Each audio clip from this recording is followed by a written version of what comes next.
women in tech.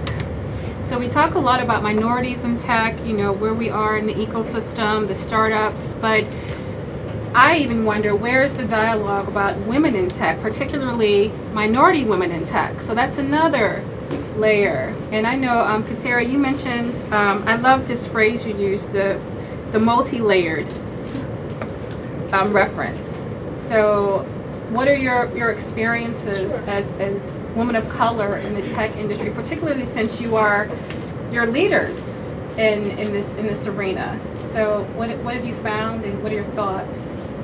No, you can go. Sorry, I said very kind of candidly to Christine the other day, multi-layer. I said, you know, I know I'm black, I know I'm a woman, and I know I'm young, and I know I work for a VC, and that industry tends to skew a lot older.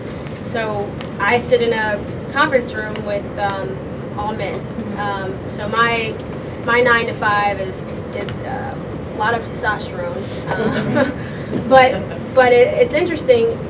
The black part really didn't faze me as much until I got a little bit older, because I went to HBCU undergrad. I went to Spelman College in Atlanta, and so it wasn't like I was going to school and I was going to be the smartest, baddest black chick. I was around smart, bad black chicks. That's all we had. So I had to find something else that would make me stand out, you know, to not compete with them, because I don't think that we should be competing with each other, but to grow with them. And so I guess my experience, it's been challenging for sure, because the lack of respect you receive, and the glare is kind of like, what you doing here? And I'm of color, so I think that's been very challenging, but I've had to learn how to use what seems as a disadvantage more as an advantage. Because I don't want to sit around self-pitying, because the only person left behind is going to be me. You know, if I sit around and say, oh God, I'm a black woman, and I'm, you know, in my 20s, and and people look at me like, what you doing here? Well, I'm going to tell you what I'm doing here. And I had to gain a lot of confidence that I didn't have, because other people made me feel inferior because I was young, black, and a woman. And I have to realize that when I sit in these board meetings, I'm not only representing Kateri Jones, I'm representing an opportunity for other black women to be investing. Because as much as, and Wayne says before, I don't want to be, you know, the black entrepreneur in the valley. You're the black entrepreneur in the valley. I mean, as much as I say, well, I don't want to sit here and just be the black woman on the VC side who's had, you know, tremendous opportunity to do all these investments and see all these deals. I know that's exactly what I am. We talk about branding. The first thing people see is what you look like, and they brand you very naturally. Now you can shift your brand based on what you say and how you dress and what you pitch, but the first thing people see is I'm a young black woman, and that's a brand that I'm going to rock the hell out of. I mean, just because I ain't got no other choice. So I mean, to wrap it up, it's definitely been challenging, but I think, you know, whether you're a black man, black woman, Latino man, Latino woman, gay, straight, whatever it is, whatever disadvantage that people like to impose on you, I would try to find a very creative way to make that a very huge advantage, so that this becomes a repeatable cycle, because I don't want to just be the only woman sitting in the investing side. I want her to be it, I want her to be it, I want her to be it, and I know that I represent that. And it's challenging, but hey, why not? If I'm not going to do it, you know, I hope someone else does.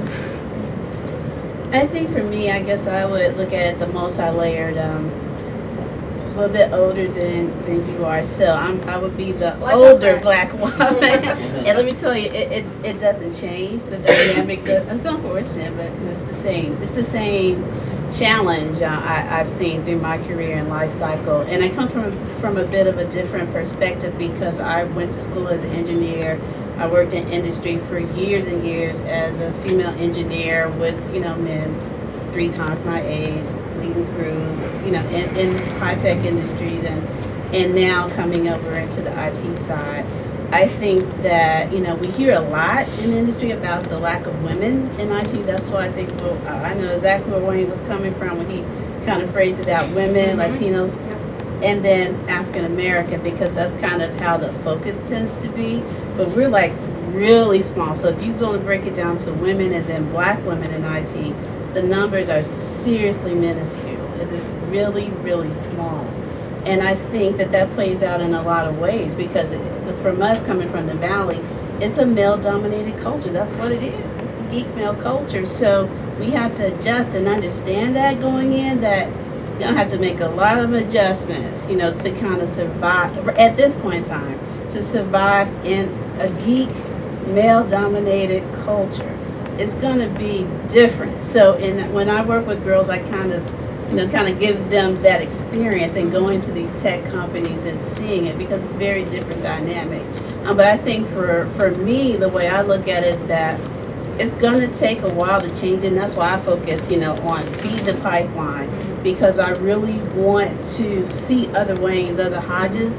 So we had some meetings earlier last year or something where we were a lot of the black entrepreneurs in the Valley were talking. I was like, guys, you know, I don't want, you know, we need to do something on this end, because if all of us make it, that's great. But then it's just all of us. And then what about what's coming up behind us? So I think for women especially, you know, it's imperative that we kind of spend a long-term view. That means starting out, you know, with kids in elementary and middle school, through college, you know, the high school, the college, and really feed the pipeline on all different facets, the whole way, you know, so that we really have a continuous flow of talent rising up and bubbling to the top.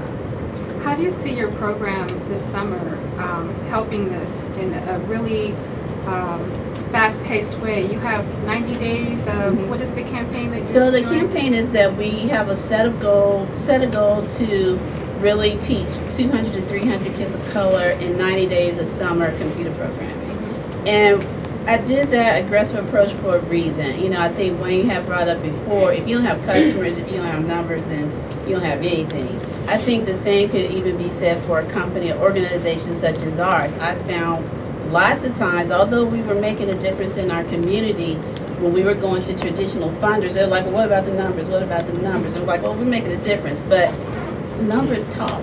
You know, it just does. That's what it is. So our goal was to make a huge impact with our program and really be able to run our organization as a model of a startup company, and we do. And so most traditional nonprofits, foundations, they don't understand that because they're behind, but that's what we're doing. We're running it as a startup, building with our product, and pushing out, you know, we're really trying to prove as we go along. And I think it's important to, we have more demand than we can even meet. So if I was in everywhere where I get an email every day, you know, like rural Selma, Alabama. Well, if anybody's from Selma, I'm from the South too, so I'm not trying to say. But I mean, I just got an email, so it's like everywhere there's a need. And the fact that I continue to get emails every single day from Alabama, Portland, Boston, every state you can imagine, someone sends me an email saying there's a need for this program. That tells me we have a problem and we need to solve it. And that's kind of how I look at it. We got a problem, we got to do something, so let's just do it and make it happen. I got one quick thing. In terms of women, in terms of tech and social networks, if you're looking at, you know, building products, if the data shows that women between the age of, I think, the late 20s to mid 40s are the #1 consumers of spending time on the internet, on social networks, and also buying products. So, like, take that into consideration. So talking about women in tech, women are also the #1 consumers in terms of that. The other aspect is that this is for everybody in the room, especially to the guys, because I've heard nightmare stories for women from all colors in tech being constantly disrespected, taking like, oh, I'm here to talk to so-and-so about fundraising or whatever.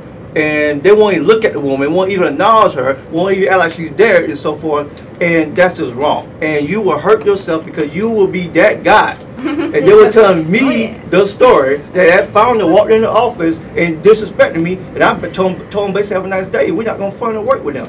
You do not want to be that founder, do not want to be that startup. And women in tech, disrespect the women. That's all they say.